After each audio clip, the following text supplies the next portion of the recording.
Uh, International Children's Games are games for children from 12 to 15 years, and they started 1968 in Celje, the town where I come from.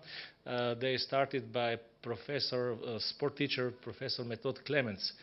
He was the founder of the games, and these games were not like the games they look now, because now we are a worldwide organization governed by executive committee, which is like a working body. Decision-making body is committee, and every 2 years we meet at the General Assembly, where we adopt some new things like statute changes or something like that. When we started games not we, I was a small child at that time, but when Method Clemens started the games, there were games only between four countries. Only Yugoslavia, because Slovenia at that time was part of Yugoslavia, some Hungarian cities, 2 cities from Austria, and some Italian cities, they started with these games, and these games were only one-day games. So what is turned out from that point to up to now, we are now the organization which brings together children from the whole world, not like that time. No, sorry, forward. What we do, we provide games in Olympic spirits. It happens still that we had in nearest couple of years ago still some sports which were non-Olympic sports, but now we try to provide only sports which are in Olympic family. We still don't keep any records. We don't know, after almost 50 years of the games, who is the fastest runner in 100 meters dash, who is the fastest swimmer in 50 meters freestyle or something like that. For us, this is not the main issue, the main goal. One of the main goals is interaction between children, coming together in non-political way, non-religious way, non-color way, non-every way. Only sport. We use sport as a tool to bring children together, to provide sport for them. And since 1911, when we had games in Lanarkshire, Scotland, Hugh is going to tell you more about that, about the games that year. We started to practice also a fair play move, and since that year we try to encourage young people, young athletes, to do sport in the most proper way, but the most way like fair play. So far we had 49 summer games and several winter games. If you're counting the years, 68, and we are now 2016, it doesn't come together like every year. Like I said in the beginning, first 5, 6, 7 years, the games were every second year or even every third year. Then in 90s, at the beginning of the year 2000, we had also sometimes 2, 3 years per year. But since 2005, we decided to have only one summer games a year, and last couple of years we try to organize winter games every 2, if not 2, at least every 3 years. So far we had over 49,000 athletes competing on these international children's games. We had children from 523 cities, and these children came from 108 countries from around the world. So far we managed to bring children from all the continents around the world.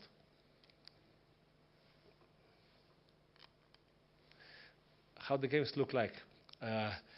The organizers must provide for children a minimum 3 days of competition. That means 1 day is arrival day, the second day children come, children make training, children see how are the sport facilities and something like that, and at that second day we have in the evening opening ceremony, and then 3 days of competition. In the evening hours of the third day we have closing ceremony, and the other day, the 6th day, is the day of departure of all the teams. This is, I would say, requirements to the host city to provide, when we are talking about competitions, all this. In between these days, for children that they already finished the games, or if they have some free times, like some hours, organizers try to organize something like that, like festivals, interactive program in the village where they are accommodated, something like that. But this is not quite obligatory. This is more like what each country, each city want to offer for the children who came from around the world. What sports? Cities that organize the games, they can choose practically whatever sport they like, they want. We said that for us it's important that they organize Olympic sport. But inside this we have some rules, at least one rule. This is that athletics, track and field, and swimming are obligatory. For all the other sports, it's up to the city which sport they're going to offer. We do ask them to offer also not only individual sports but also some team sports, and approximately the same number of these sports for boys and for girls. Most of the cities, they do the same sports for boys and girls together. Numbers, how many participants per one game? It's from about 1,500 to 2,500 children, athletes are present at the summer international children's games. In winter games, the number is below 1,000, and inside winter games there are not so many sports as during the summer games. What else? What are the other obligations of the host city? Of course, they must provide good quality, high standard of sport infrastructure. That's why we have one of the duties of the Technical Commission, and Mr. Hugh Waters is one of the members of Technical Commission, is to see before the games if the infrastructure of the sport facilities are good enough, are they at the certain point of international level, so that competitions can go smoothly on. And that's what the Technical Commission is doing, and observing the sports during the games. The organizing city must also provide all the accommodation, all the food, all the transportation, let's say from the entry point. That means if they say entry point is that and that airport or a train station, if it's somewhere on the continent, and from that point to the village, to all the competitions, and to the entry point again when they're leaving the country, it must be provided by the city. Of course, security, we put a lot of attention to security nowadays. Medical care, because it could happen that not all of the athletes come with the full insurance. So if something happens, that these children are treated well in the best hospitals possible. How the city can get the games? Usually they start asking our secretary or president or us when we are at some games, how is it possible to get the games? On our website there are some documents, and they check them, and they have to see if they have all the infrastructure they need. There is written what they have to give to the children and coaches that they're coming for the games, and afterwards they made a bid document, and the committee is reviewing this document, and they make a presentation. The city delegation make presentation. We ask them question about this and that and that, and if they satisfy our demands for such a games, then we, as a committee, we say, yes, you are awarded the games, and we usually do that minimum 2 years, but mostly we do that 3 years in advance. So if there are still some minuses that did not cover everything from these requirements, they still have minimum or a maximum 3 years to fulfill that and prepare games as good as possible. The future, we had this year Winter Games in Innsbruck. We are going to New Taipei City in Taiwan in July. And we already awarded the games for 2017 in Kaunas, Lithuania, 2018 Jerusalem, Israel, and not awarded yet, but actually it is settled down that UFA are going to host games, summer games in 2019, and UFA is going to be the first city who hosted winter games and summer ICG games. About sport competitions, we try to follow international rules. What is so-called ICG rule is that when we bring children, let's say for a 100-meter run, that we try to provide them an B final, and if necessary sometimes C final in some team sports, that they don't get excluded after first losing match or something like that. So we try to make as much as possible competitions. So we don't do it like Olympic Games. They come for a tennis match. You lose first game because you got the winner of the tournament, and you come from Australia to Europe, 12 years old boy, and he loses in 15 minutes or 20 minutes. So these are our rules. We try to make more and more games for children. Even if we have some tournaments, we play for 9th place, for 11th place, if necessary, for 15th place. You have one more winner. And that's what we try to encourage these children, that they fight even for the places below, not only for the first, second, and third, which brings medal. How it looks, opening ceremony, many cities, they use fireworks, so it is attractive. We bring our international children's flag. Until 15, 16 years ago, we could use below these 5 runners in 5 Olympic colors, we could use Olympic circles. But then they decided, International Olympic Committee, we are recognized by International Olympic Committee, that these circles can be used only for Olympic Games. So we made something like 5 waves below these 5 runners, but in Olympic colors. Each city tried to, when they make opening ceremony, they try to present something of their culture. This is a photo from the games in Bangkok, in Thailand. For children, it was very picturesque, especially because they brought even some elephants, and children could play with real elephants afterwards. When we had games in Cleveland, United States, even the President, George W. Bush, came for opening ceremony, which for some children was I would say, unforgettable experience. Some delegation, they come in traditional dresses. I think this is team for Bahrain. They also hosted the games 2010.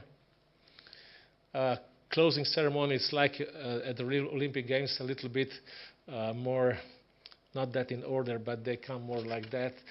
With flags, national flags. They come with different shirts because they exchange shirts from different cities. And other costumes from some opening or closing ceremony. And in the end, when the closing ceremony, it's nearly at the end, they usually come all together. They cry because they made friends during these games. And they're all dressed in different dresses because they do exchange and T-shirts and all other things.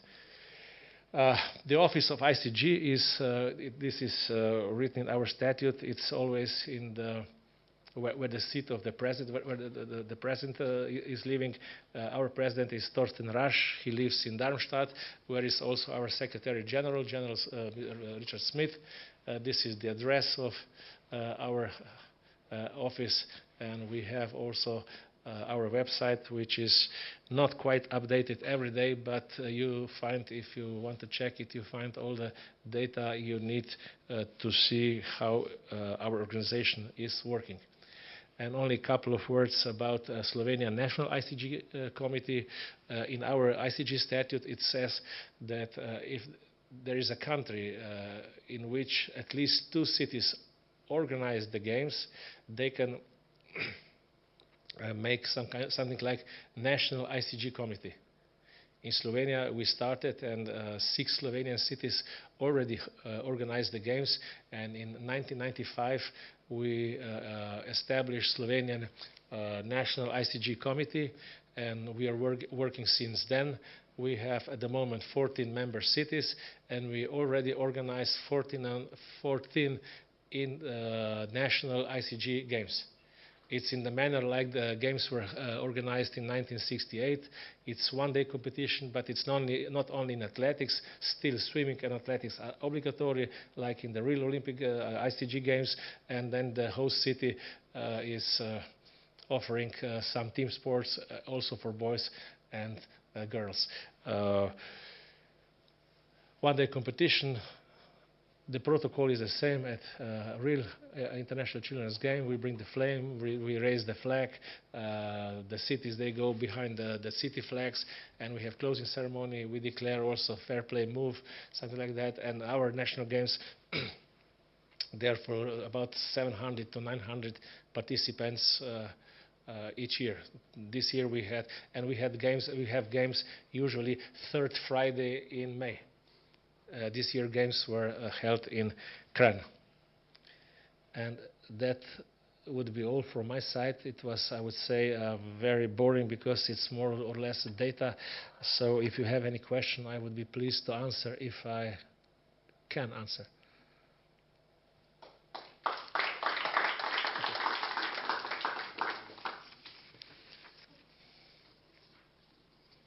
Please.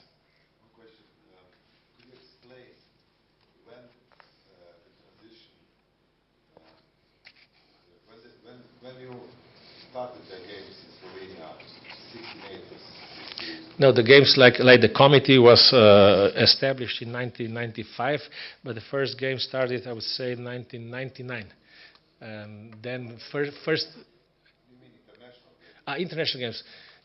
They started in 1968.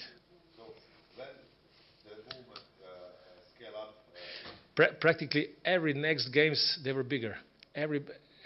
Every games, like it's still happening. We now have a problem with rejecting some cities, because the hosting city, they say, okay, we have accommodation for, let's say, 2,200 athletes plus 300 coaches and so on. So when the host city is reaching that number, and their cities, hey, we would like to come. It's not about sport. Usually sport you can do, but it's the housing. So if you cannot accommodate more, so then the whole city says stop at this level. So it was really growing. Each year we get more and more cities involved. Please. But there is a selection of the children who participate in this? Like I said, this is not an organization of national committees, national teams. This is ICG is an organization of cities. So it's up to the city who they will send to the games. Cities invited. The rule is that first, all the cities that already organized the games have to be invited. And beside that, then you have, each city has some sister cities in other countries. They invite also them and some local cities. And then the cities that already participated in the last 5-6 years constantly, so they are invited. But when they reach this number, they can house, they can accommodate, then they have to say, sorry, no more. And how much years are they? The year, how old are they? Yeah. From 12 to 15. So now, because we are, I've told you, we are recognized by International Olympic Committee since 1991. I think we are the only organization like that, amateur organization worldwide, and we cover sports up to 15. And you know that since Singapore some years ago and Innsbruck Winter Games, IOC is now taking care of youth Olympic Games, which are up to 17. And then real Olympic Games like Rio this year. So we have, in IOC family, we cover 12 to 15, and they cover all the rest. And the budget, if you're interested in organizing ICG games for the summer games, what, 2 million? He will talk about it, yeah, because he was the chief organizer of the games 2011 in Lanarkshire. Okay, thank you, Igor, for the Thank you for presentation. attention. And